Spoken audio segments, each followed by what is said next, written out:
50,000 years in the making. Australia has been built on heroes and heart. Explorers, builders, and the brave. This time, in a great war, Australians invent new ways to fight and save lives. In peace, they meet hard times with optimism and resolve to defend their continent in a Second World War. This is the story of Australia. In 1916, Australia is devastated by its defeat in Turkey, but it stays committed to World War I.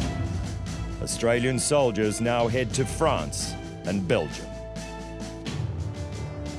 But it's not just men who will prove themselves in the worst killing fields in history.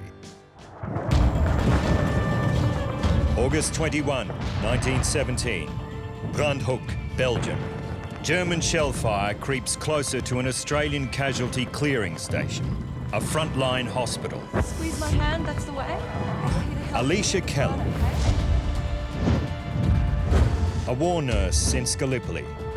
She routinely saves severely wounded men. But today, Alicia must choose between her own safety and the lives of her patients. He's bleeding, he's in and out of consciousness and no anaesthetic. I think the Australian character is at its best when it's tested.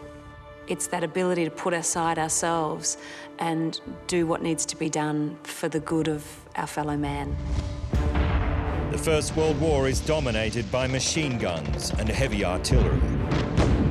They create injuries on a scale never seen before. And by far the bloodiest fighting is on the Western Front. The front is a vast series of trenches, 700 kilometres long, stretching from the Swiss border to the Belgian coast. Here, 2 out of 3 Anzacs are killed or wounded, the highest casualty rate suffered by any country in the British Empire. Wounded men are treated far behind the front line. The journeys are long and dangerous, and many die before reaching help. But a new idea will save thousands. Casualty clearing stations close to the battlefront. The casualty clearing stations were moved within 6 to 10 kilometres of the front line, which meant that the seriously wounded men were able to get the major surgery that they needed as soon as possible. Squeeze my hand. We know from studying the medical literature today how important it is to get to trauma quickly. So it was very innovative that they had this mentality back then in the First World War. But how close to the front line is too close? The Germans are only 7 kilometres away. Their guns can lob shells over twice that distance. He's gonna be fine. Fine? And the shelling is getting closer. Working alongside Alicia is Padre Evelyn Munchamp. The noise of the guns has been startling and deafening. One bomb fell close to the sisters' quarters, killing an officer and an orderly.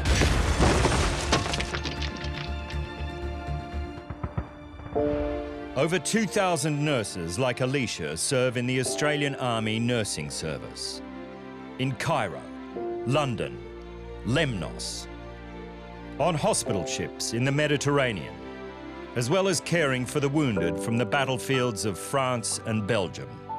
For too long, we've associated heroism just with male military battle courage. The nurses were just as heroic. Nurses must be between 21 and 40 and single to enlist. Many of those who marry keep it secret so they can keep working. Australian nurses are not supposed to be deployed on the front line. The peak of a nurse's ambition when she was at the Western Front was to actually get to a casualty clearing station. They wanted to get as close as possible to their boys to make the greatest difference that they could. The German bombardment intensifies. Many of Alicia's patients are too badly hurt to be moved. Medical staff, please, to the shelter now, please. Medical staff, please. She gets the order she's been dreading. Sister? Sister Kelly, please, come now. I know, I will. I'll follow you. No, you must come now, I know, please. I will, I promise. Sister Kelly, please, I'll I be beg there, you, I'll be come there. now, please. Come on, you must come. She must leave her patients in their beds, immobile, vulnerable, terrified.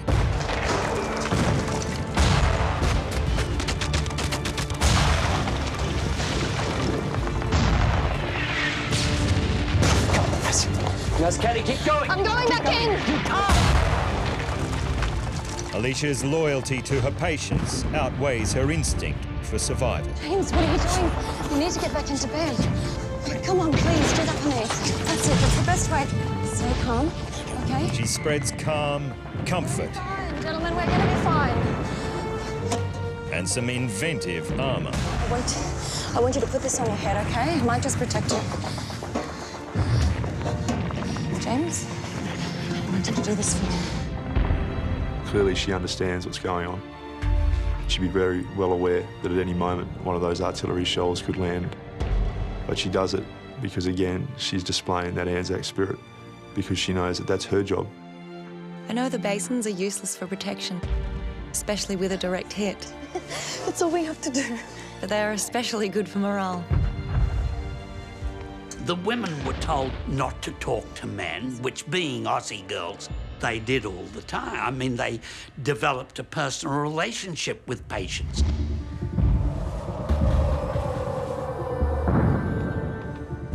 Alicia's colleagues take refuge from the attack in the bomb shelter. Where's Sister Kelly? She went back. The Germans continue to lob 40-kilogram shells at the clearing station.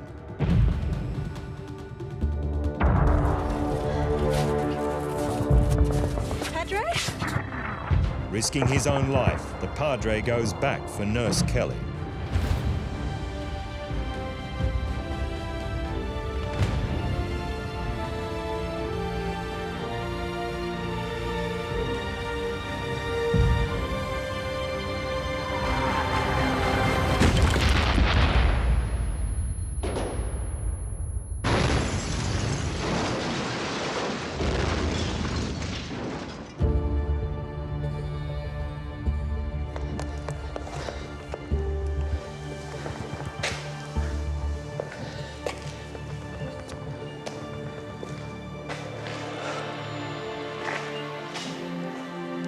She didn't even realise how brave she had been. She was merely concerned that she would get into trouble because she disobeyed the original order to leave them in and go to the dugout.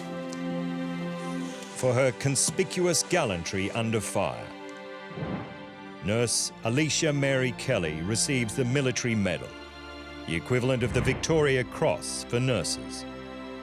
Australians have that incredible ability to rise out of the darkness into the light with humour and grace. They don't wallow in self-pity. They really do go, she'll be right. And with a mate by your side, you can get through anything.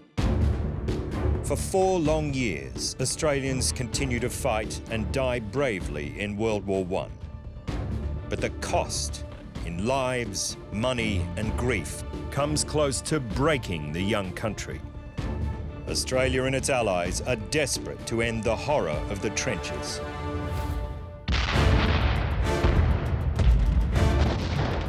France, 1918. 4 years of war produced the greatest concentration of firepower the world has ever seen. A battlefront of hellish trenches, 700 kilometres long. Millions of soldiers hurl themselves at their enemy's guns in dawn attacks. The scale and speed of the killing is the worst in history, all for gains of a few kilometres at best.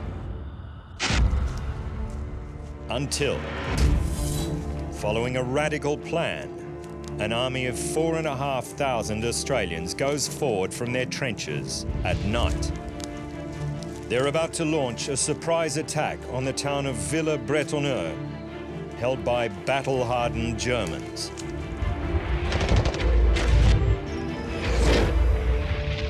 Heavily outnumbered, the Australians will begin the fight without the support of the great guns that have dominated the war so far. One of the clever things in this case was the lack of an artillery barrage before the attack. A barrage that was so expected that if you skipped it, things would be a surprise. And a night attack, too. Armies generally patrolled at night and attacked at first light. Gather round. It's a plan that many consider insane. If it succeeds, it could change the course of the war. And it's all the brainchild of Melbourne solicitor, now Brigadier General Pompey Elliot. Brilliant, appalled by the cost of trench warfare, determined to find another way to fight and win. This village is the key to the Allied supply line. He was controversial, compelling, forthright. He called a spade a bloody shovel, but he was also an outstandingly successful commander. The war is going badly for the Allies.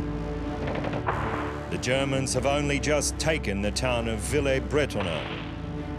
If they hold it, they will be a decisive step closer to taking Paris and winning the war. Pompey knows the Germans must be pushed back now. His plan: Anzacs will move in at night, quietly encircle the heavily defended town, and take the Germans by surprise, all in darkness and without artillery, just the weapons the Australians can carry. But only hours before Pompey plans to attack, he's still waiting for final permission. Some senior British officers have grave doubts about his tactics.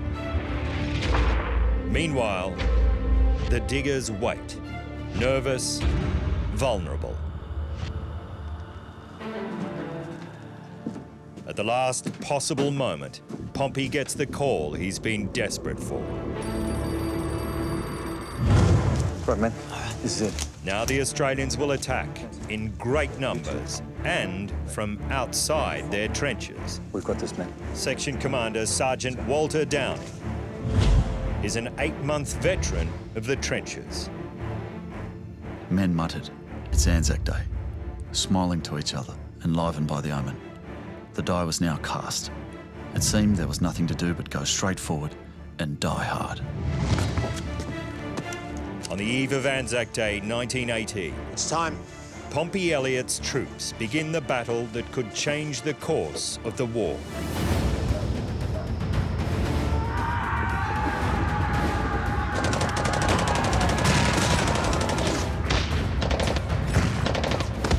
Sergeant Downing and his men are among the first Australians to storm Villers-Bretonneux and its formidable German defences. Despite being heavily outnumbered, the Anzacs are relentless. They were full of running. They would have been very hard to stop. In the initial charge, 1 in 3 Australians falls. They fight on through the night. The Australians kill, wound, or capture more than 10,000 Germans.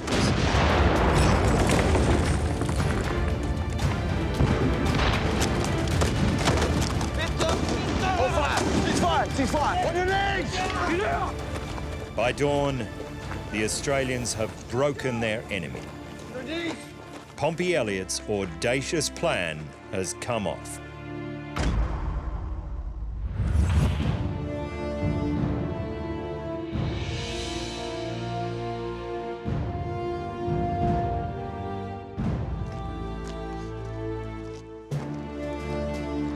Pompey's attack is one of the boldest manoeuvres of the war. It's key to transforming the way the Allies fight from now on. I think every Australian should know the name Pompey Elliot. To go from being a solicitor to actually a commander of one of the most brilliant victories at Villers-Bretonneux is just a story that every Australian's chest should swell with pride. The Australian victory marks the beginning of the end of the war. Pompey and his troops continue their surprise attacks. In 6 months, Germany will surrender. The French never forget the 1,200 Anzacs who died liberating their town, or the Australians at home whose donations helped rebuild it. To this day, a special bond remains. Now, of course, it's considered a little bit of Australia in France, and every Villers-Bretonneux child is an honorary Australian. The Australian flag still flies proudly over Villers-Bretonneux. Since 1918, the main street is called Rue de Melbourne. Visitors from Australia are welcomed with open arms. And every day, local school children are reminded of what the diggers did. Those guys had a tenacity, and a willingness to sacrifice for what they believed in. And that is the very essence, I think, of what the Anzac spirit is. With its allies, Australia wins the war, but pays a shocking price. Out of a population of just 5 million, 400,000 fight. 1 in 7 will never come home. 150,000 return broken in body or mind. Despite the terrible losses, Australia emerges from the war with confidence, pride, and somehow optimism. Her people dream of a modern, connected country and hope for prosperity and peace.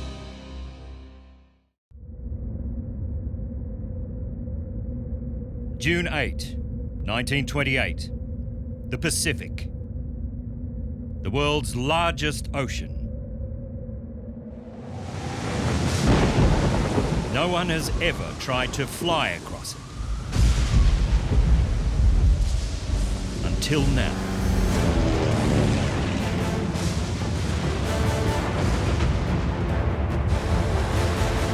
Charles Kingsford Smith, World War I flying ace, Hollywood stuntman. He will become the first to fly from America to Australia or die trying. He was a mad drinker, mad rooter, mad smoker, and he was a brilliant aviator. His co-pilot, Charles Ulm. He and Kingsford Smith have flown around Australia together, but never faced anything like this. They're 2,000 kilometres from home, flying blind, off course, no place to land, through a storm that threatens to tear the plane apart. Now, to be at night time over a rough ocean, but then to be in a storm, nothing could be more frightening. In those days, the instruments for flying in cloud were very basic, and so you needed great skill to be able to keep the plane in a position so it wasn't going to turn upside down and crash into the ocean. Aeroplanes promise to shrink the world and transform Australia. The trip from America by boat takes 3 weeks. Smithy reckons he can do it in 9 days. He plans the flight in 3 legs. San Francisco to Hawaii, Hawaii to Fiji, Fiji to Brisbane. Almost 12,000 kilometres. Today, the crew is on the home run. Flight time, 20 hours. In the heroic age of flight, planes are basic. They're made from steel tubes and canvas. No heating, no seatbelts. Smithy replaces steel seats with wicker chairs to reduce weight. 5 hours into the flight, the storm intensifies. The Southern Cross communicates with Australia in Morse code. Smithy and Ulm pass notes over the 3,000-litre fuel tank fitted specially for this trip.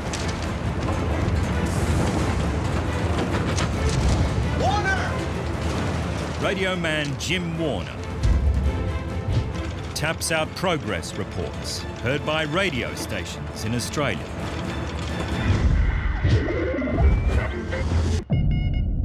message from the Southern Cross, which left Suva at 3 p.m. local time today.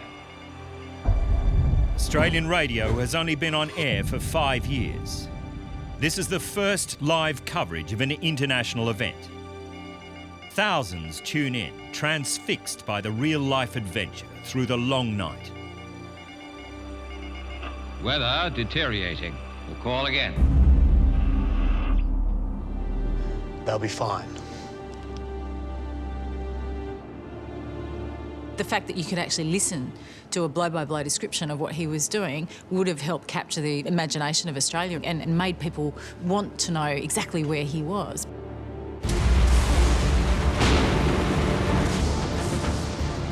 The Southern Cross's most crucial instrument is the Earth Inductor Compass. But in the rush to leave Hawaii, they forgot to oil it. It no longer works. Their backup is inaccurate. They've only a rough idea of where they are and where they're going. 8:30 p.m. The rain becomes too much for the windshields. First came a steady drip of water on our knees. Then the drip became a shower and often a cascade till the pants of our overalls became sodden. Their hands are so cold, they can't write entries in their logbook. Warner manages to tap out just 2 words. This just in from the Southern Cross. Flying blind. Okay, sweetheart.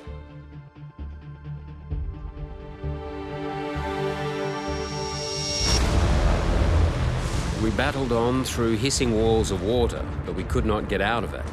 The plane bucked so wildly that it became difficult to control. After 10 hours, they've burnt half their fuel. The plane is now light enough for Smithy to climb more easily, looking for a break in the weather. He could fly further, longer, better, through more storms than any bastard that ever lived. He was, they said he could fly a packing crate. But at 2,700 metres, the engines begin to falter. If they stop, the plane will plunge into the ocean. To fix it, Smithy risks everything in an extraordinary manoeuvre. A stomach-churning dive into the heart of the storm. He hopes it will keep the fading engines turning over. In the face of relentless battering by the rain, we tore into dives at 100 knots and plunged down through a wilderness of darkness and swishing water.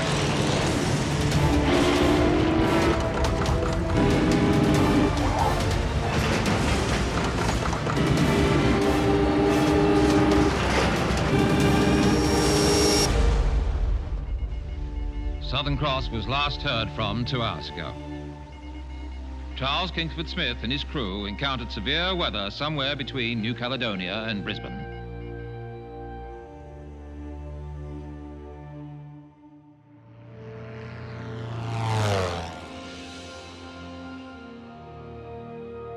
June 9, 9:50 a.m. Smithy and the crew are grateful to be alive.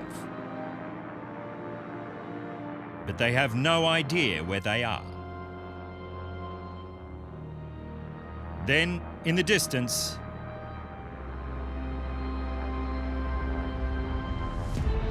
they see land. Australia. They're 270 kilometres off course. Not bad, considering. Crossing the Pacific at that time was for Australians the equivalent of travelling to the moon. It represented a frontier of impossibility that had been overcome. Charles Kingsford Smith and his crew have crossed the Australian coast above the northern New South Wales town of Ballina. They expect to land at Brisbane within the hour. It was Kingsford Smith, an Australian, that did this incredible flight from America to Australia, the longest overwater flight at the time. Nothing like it had ever been done before, ever attempted, and they got away with it. At 10:50 a.m, Southern Cross touches down at Eagle Farm, Brisbane. 15,000 people greet them.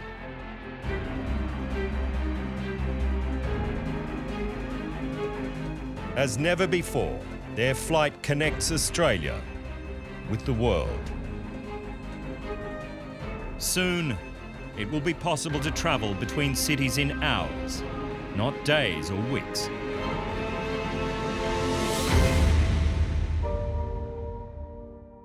Seven years later, Charles Kingsford Smith will disappear over Burma.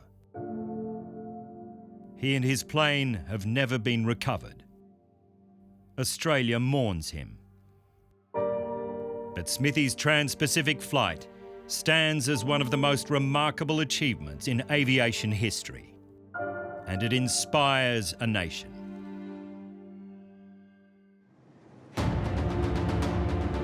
August 19, 1930, Sydney Harbour.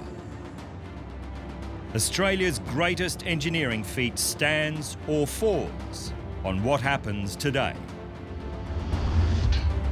At stake, 7 years of back-breaking labour, enough money to bankrupt New South Wales, and one man's 40-year dream. Engineer John Bradfield. Inspired, driven, his life's work and the future of the nation hang in the balance. Bradfield had incredible foresight. Firstly, how he built the bridge, and secondly, what it would lead to. He built infrastructure for the future. He built stuff not just for the people of that day, but for their great-great-grandchildren. Today, 2 Goliath arches weighing 20,000 tonnes each must meet and hold together. 134 metres above the harbour. There's no room for error. For 150 years, Sydney has been a city divided.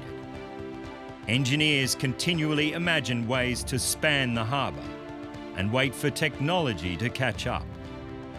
Sydney-siders had been dreaming of a fixed connection from north to south for years. The first plan of a bridge was the 1850s, but one of the tricks was building a bridge that could span across without having a pylon in the middle and interfering with the shipping.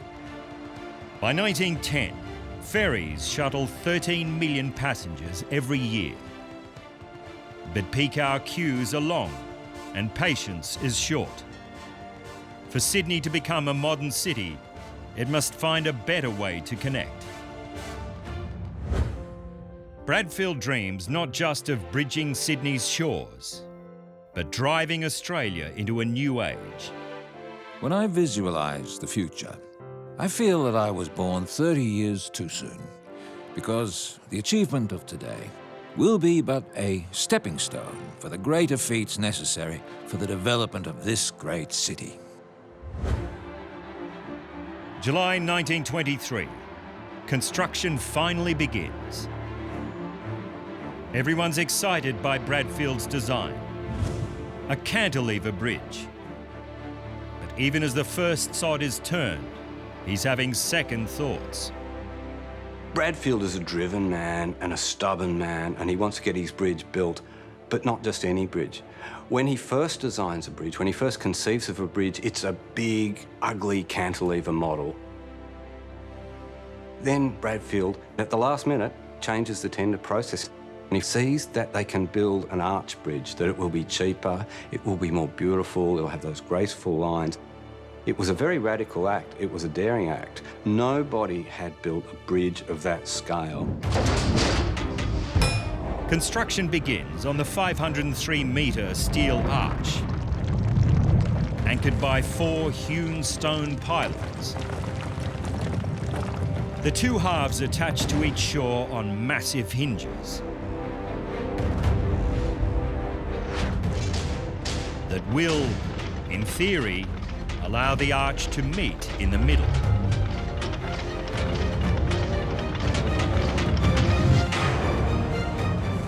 The bridge is a blend of clever engineering and courageous manpower. Up to 4,000 men work 130 metres above the harbour. It's backbreaking and dangerous. In 1929, there's no worksite safety, no helmets, no guardrails. Bradfield supervises every detail. He works the men hard. They earn a fair wage. But disaster is about to strike. October 29, 1929. Black Tuesday. A stock market crash in New York triggers economic meltdown around the world. The Great Depression. In Australia, a quarter of the workforce laid off. 30,000 men take to the road looking for a job. Australian families go hungry. New South Wales is broke, and it's in the middle of one of the most expensive construction projects in Australia's history. Bradfield's great ally is New South Wales Premier Jack Lang. Jack Lang was determined to get that bridge built no matter what it cost, because Jack Lang understood one thing, that every cent he spent on that bridge went to workers' families of New South Wales. And if he didn't keep that bridge going, there was no employment for those people, there was no food on the table for those families, and they were really tough times. Lang will lean on Canberra and the British banks to keep funds flowing to the Sydney Harbour Bridge. The workers keep their jobs. The bridge continues to rise. Because it breathes life into their ailing economy, Sydneysiders nickname it the Iron Lung. Almost a year after the crash, the moment of truth. Until the arch joins, the structure is fragile and could fall. The last few metres are the most critical and tricky. Bradfield's vision, Australian workmanship, and the future of a city are on the line. They loosen cables 1/2 metre thick and lower each arch on its giant hinge. Centimetre by centimetre, the bridge comes together. All of Sydney's watching this. I mean, the bridge is the biggest deal in town. It's the biggest deal in Australia. You could see it from right across Sydney. All the knockers are out. Everyone's saying they've stuffed it up, you know, because it's not quite here and it's not quite there. And even the engineers aren't sure they haven't stuffed it up. The two halves of the arch must meet at exactly the same height. An arch is two weaknesses that become strong only when they touch. And if they misalign, you're in big trouble, because how are you going to make them match up with each other? You can pull one down, but you can't push the other one up. There are no second chances.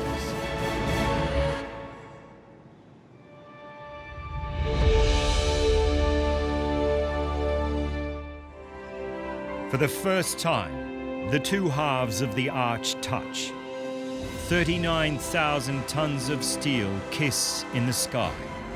Only 13 millimetres off perfect alignment.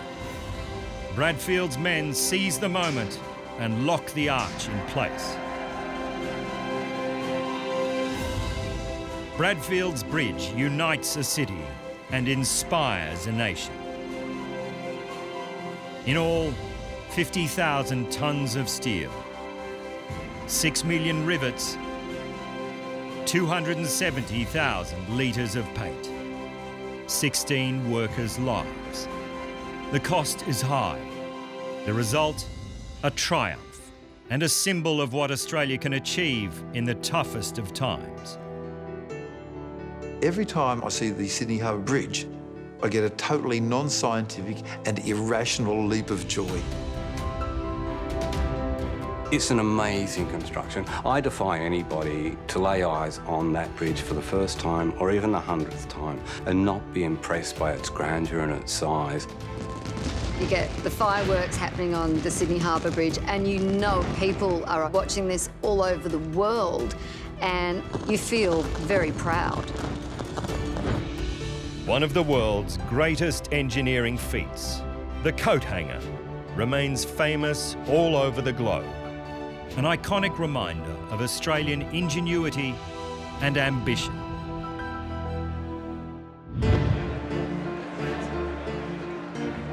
Like the bridge, sport lifts Australian spirits in the Great Depression.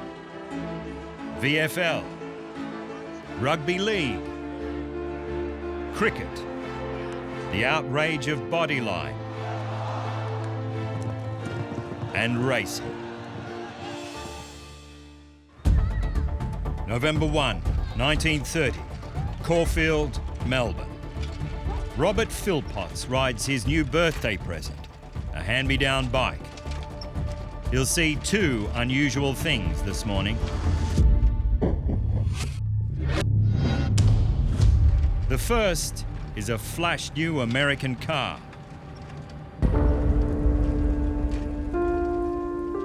The second is the most universally admired Australian of the day. Phar Lap. Lightning fast, big-hearted, about to face the greatest test of his life, on the racecourse and in the street. His loyal strapper is Tommy Woodcock. Robert Philpotts' family and friends back Phar Lap whenever they can afford it, sometimes when they can't.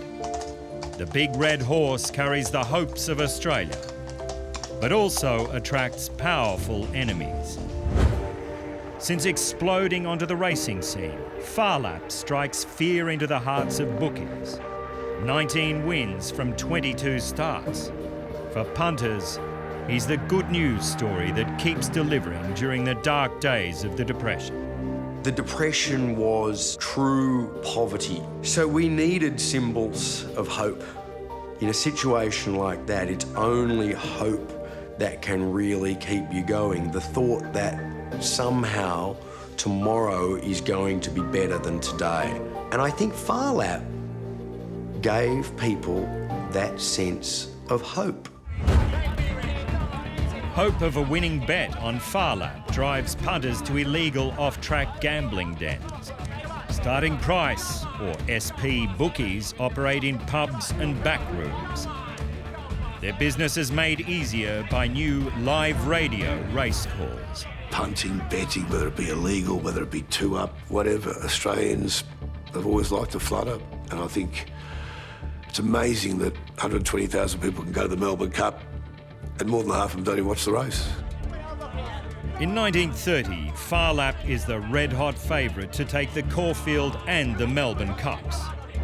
But a shady syndicate backs the second favourite, Amidst, to win at Caulfield, and Phar Lap in the Melbourne Cup.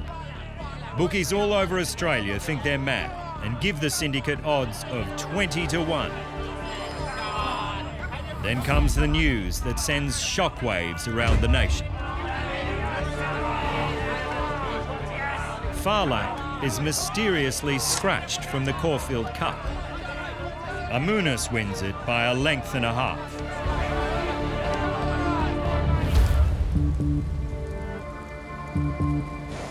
Now, if Phar Lap wins the Melbourne Cup, hundreds of bookies stand to lose big money. Unless they do something drastic.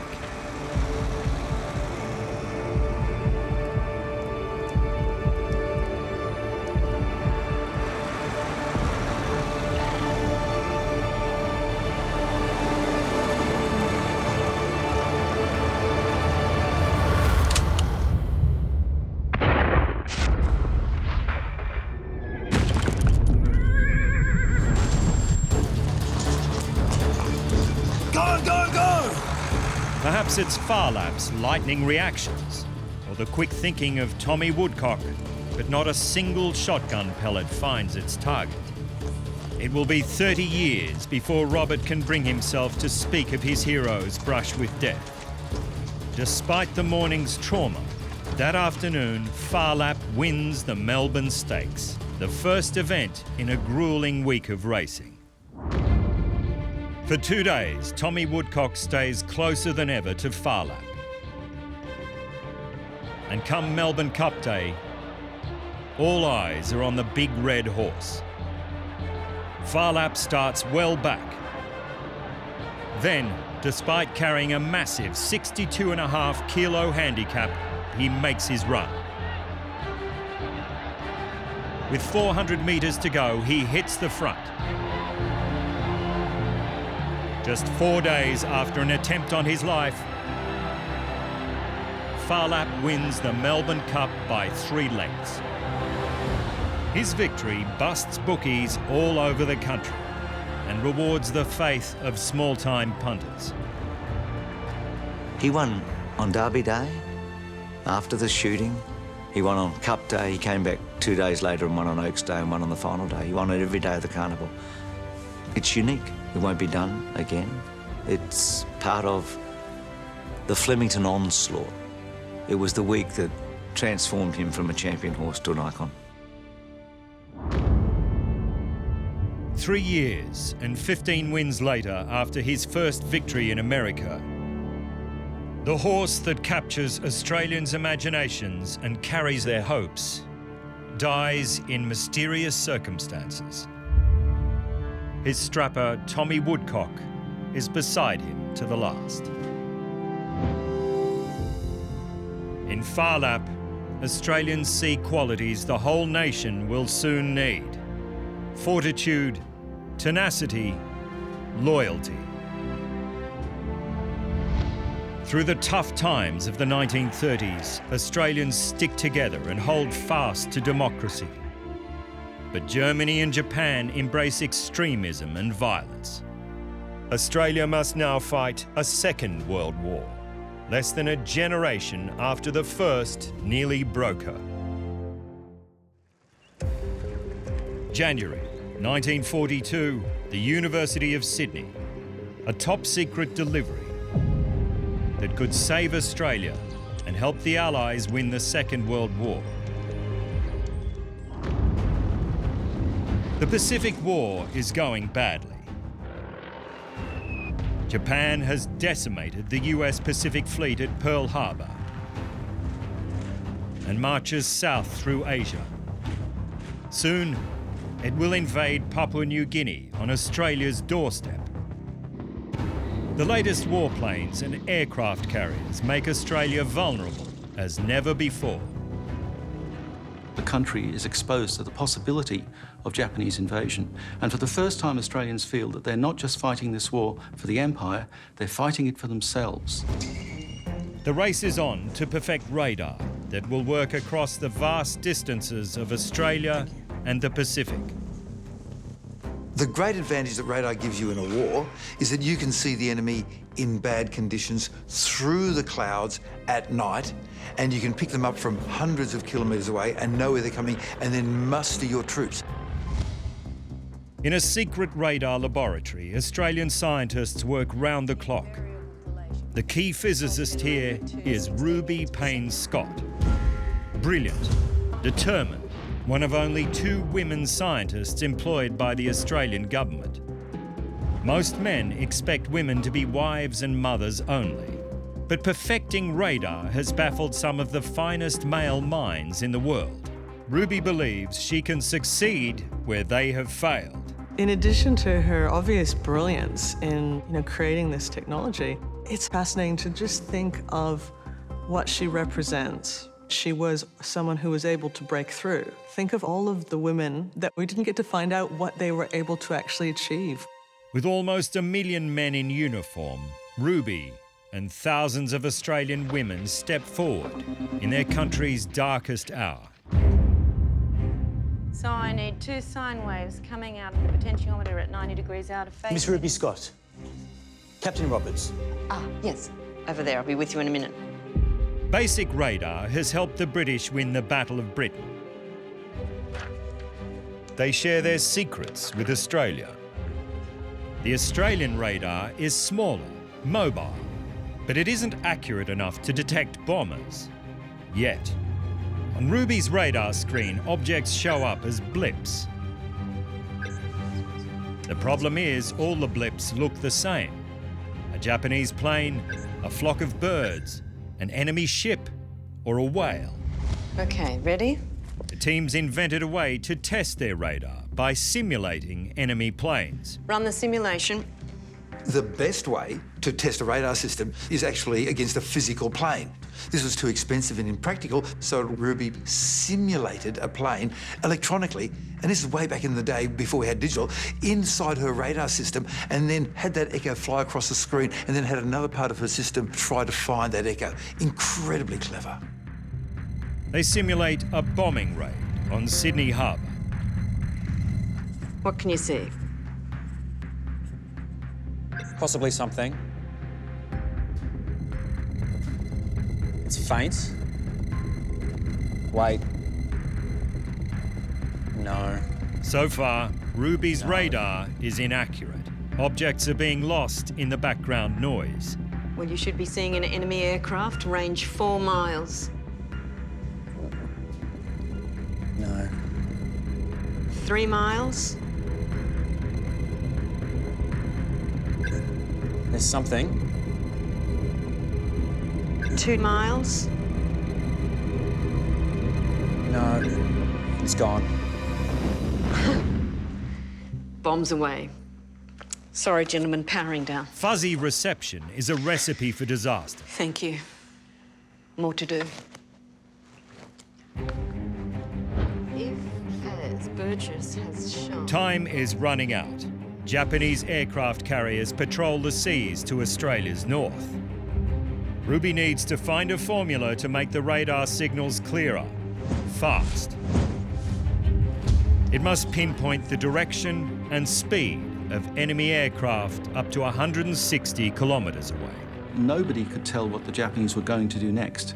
They just conquered Southeast Asia. Singapore's fallen, the Philippines have fallen. They've attacked Australian territory in New Guinea. So it's a reasonable fear to think that the Japanese' next objective is not just Darwin with bombs, but Darwin with landing craft. Again and again, she refines her formula, each time putting it to the test. -1 indices multiplied by 7. The team works relentlessly until finally they make what they think is the crucial breakthrough. I think that's it. Ruby's unique formula for visibility. But will it work? Okay, gentlemen, let's try this. If today's test succeeds, it will be a scientific triumph for Ruby and a crucial advantage for the Allies in the Pacific. Thank you, gentlemen. Powering up. Okay, thank you, Nick. We're ready to run the simulation. What do you see? Plane. Jeff? Checking the variable black and white receiver is running an input frequency of 100 to 1600. Confirmed? Confirmed. Confirmed. And now? Another plane. Greater in intensity. Bearing 238 degrees. Range 6 miles.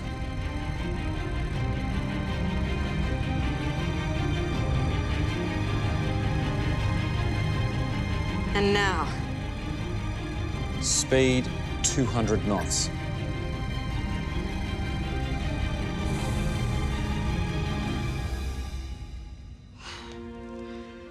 Gentlemen, I believe we've isolated the signal.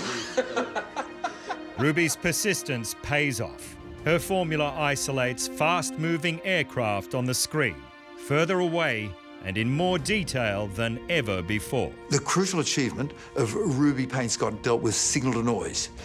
Sometimes you have a big fat signal and it stands way out of the noise. Not in this case. There was all sorts of noise in the background, and she invented a special mathematical algorithm that lifted the signal out of the noise, and so suddenly the radar operators could find the enemy. But for it to be any use, Australia and her allies must get radar in place before Japanese bombers arrive. For Darwin, it will be too late. On February 19, 1942, with no radar in place, Australia's worst fears are realised. Undetected, over 200 Japanese bombers attack Darwin. More than twice as many bombs fall on Darwin than fell on Pearl Harbor. Over 70 Australians die.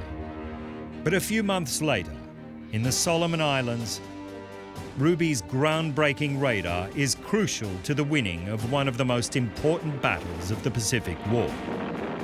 The Americans use Australian radar to detect Japanese planes well before they attack Guadalcanal. Here, and in the great battles to come, Ruby Payne-Scott's brilliance and perseverance will help save an uncountable number of lives. But the Pacific War and the fate of Australia hang in the balance. The courage and innovation with which Australia fights will define the country long after the war is over.